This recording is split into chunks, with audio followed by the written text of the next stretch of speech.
एक बुज़ुर्ग आदमी थे और वो एक वाक़या बता रहे थे। उनके गांव में जो है ना एक मियाँ बीबी थे जो आपस में दोनों लड़ रहे थे, और उसके बाद उसके घर में जो है ना अचानक से जो एक मेहमान आ जाता है।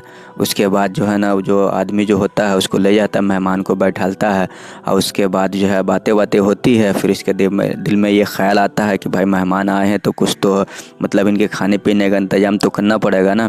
फिर अपनी बीबी के पास जाता है तो वो कहता है बीबी से कि कुछ बना दो, मेहमान आए। तो वो कहते हैं नहीं आपका मेहमान है, आप जानो, हम क्यों बनाने जाए।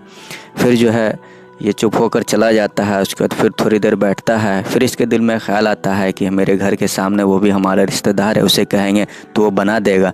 फिर उसके बाद जाता है और कहता है कि हमारे घर मेहमान आए, कुछ बना दो, मेरी बीवी की तबीयत ठीक नहीं है। वो कहते बहुत अच्छा, बना देते हैं, अभी थोड़ी देर में भेजते हैं। फिर जो है वो थोड़ी देर बात करते हैं। फिर उसके दिल में ख्याल आता है कि जाओ जो है कम से कम जो है इनको पीने के लिए कुछ ला देते हैं। तो जैसे घर में जाता है तो देखता है कि इसकी बीबी जो है कतार से मतलब बहुत ज़्यादा रो रही है। तो फिर वो अपनी बीबी से पूछता है कि क्या हो गया भाई, ये शेरनी जो रोती नहीं है कैसे रो रही है।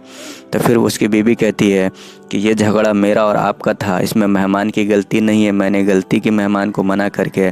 फिर मुझे अफसोस हुआ, फिर मैं जो है कुछ बनाने के लिए गई तो देखा कि जो है ना एक आदमी है जो वाइट कपड़े में है और जो है ना कुछ सामान निकाल रहा था वो। फिर मैंने उससे कहा कि आप कौन हो। फिर उसने कहा कि मैं जो है रिक्स हूँ, अल्लाह ने जो है वो पहले ही यहाँ उतार दिया था लेकिन तुमने मना कर दिया तो ये किसी और के यहाँ जा रहा है।